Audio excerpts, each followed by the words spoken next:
கர்நாடகம் என்பது 10ஆம் நூற்றாண்டுக்கு முன்னாடி இல்லை. பெரும் இலக்கணம் வகுத்த பின்புதான் அந்த மொழி வருகிறது. எனவே இலக்கணம் வகுத்ததற்கு பின்பாக வந்த மொழி தான். இன்னும் எடுத்துக்காட்டு சொல்கிறேன், நம்முடைய எளிய மக்களுக்கு புரிவதற்கு. சென்னையிலே பேசுகிற தமிழில் ஆங்கிலம் அதிகமாக கலந்திருக்கிறது. மேட்டுக்குடிகள் பேசுகிற மொழியில் ஆங்கிலமாக கலந்திருக்கிறது. தமிழ்நாட்டில் புகழ்பாய்ந்த ஒரு எழுத்தாளர் 1970களில் 80களில் ஒரு கருத்தை முன்வைத்தார்.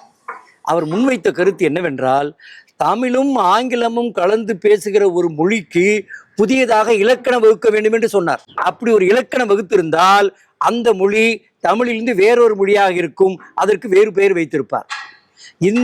நடக்காத இந்த ஆபத்து தான் 10ஆம் நூற்றாண்டில் தமிழ்நாட்டில் வடமொழி புலவர்களால் நடந்துவிட்டது. மக்கள் தமிழை திரித்து பேசினார்கள். தமிழ்ல என்ன பேர்னா, திருச்சி பேசினா கொடுந்தமிழ் என்று பெயர். கொடு என்றால் இன்றைக்கு கொடுமை இல்லை, கொடு என்றால் வளைது என்று பொருள். இந்த மரக்கிளைக்கு தமிழ்ல கோடுன்னு பேர்.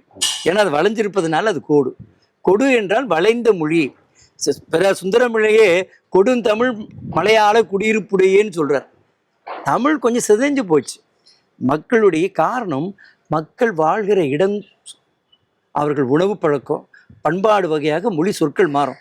இப்போ ஏன் நம்மை விட மலையாளிகள் இடைச்சொற்களை ஞங்கன நம்மன்னு அதிகமாக பேசுகிறான்? நம்மளை மாதிரி அவங்க ஞங்கள்னு நம்மளை சொல்ல முடியுதா?